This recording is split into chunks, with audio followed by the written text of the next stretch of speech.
kapuso, narito pa rin po tayo ngayon sa Command Center ng Metro Manila Development Authority at sa ikalimang araw nga po ng pagpapatupad ng No Contact Apprehension Policy o NCAP ay aabot na sa 3,577 yung nahuhuli. No? So ipakita lang po namin sa inyo paano ba nangyayari o na poproseso yung panghuhuli doon sa paglabag sa batas trapiko. So makikita po ninyo, hindi na po natin lalapitan na for privacy issues.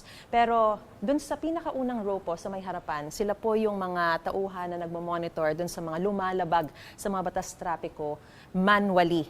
So meron din pong mga nagmo-monitor naman, itong mga nasa likuran ko lang, sila naman yung mga nagmo-monitor sa mga lumalabag sa batas trapiko gamit yung artificial intelligence ng CCTV camera. So at least meron sila manual and AI. At pagkatapos po nun, yung mga makakapture po nilang mga litrato at mga videos ay ipapasa na nila doon sa mga tauhan naman na nakatalaga o naka-assign para i-review yung mga paglabag na ito, kung valid ba yung ibibigay nilang notice of violation. Kasi may mga ibang pagkakataon, may mga circumstances na kaya lumabag ang isang motorista sa batas trapiko ay dahil nga merong mga nangyari. So doon mare-review ang mga paglabag na ito kung tama bang issuehan sila ng notice of violation. So hindi naman talagang basta-basta na lang sila magpapalabas ng notice of violation. Pero oras po na kayo ay nakatanggap ng notice of violation ay of course within 10 days ay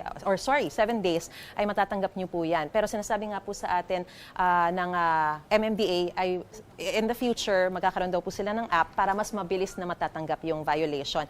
And kung kayo po ay sa kabila ng pagre-review na ito ay nais niyo pong i-contest yung violation na natanggap niyo, sa tingin niyo talagang meron kayong dahilan, valid reason na hindi kayo dapat hulihin, ay pwede po kayong dalawang pwede niyo pong gawin. No?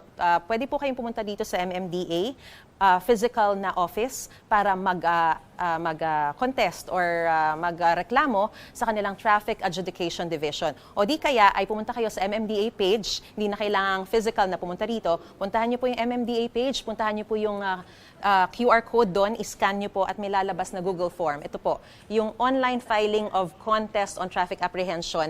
At dito po ay maaari niyo na pong sagutin yung form para maipadala ang inyong reklamo. So pagkatapos po niyan ay sasagutin naman nila kung ano ang magiging tugon ng MMDA doon sa inyong pagrereklamo sa kanilang violation. So, yan po muna ang latest na sitwasyon dito pa rin po sa MMDA Command Center. Balik muna sa studio.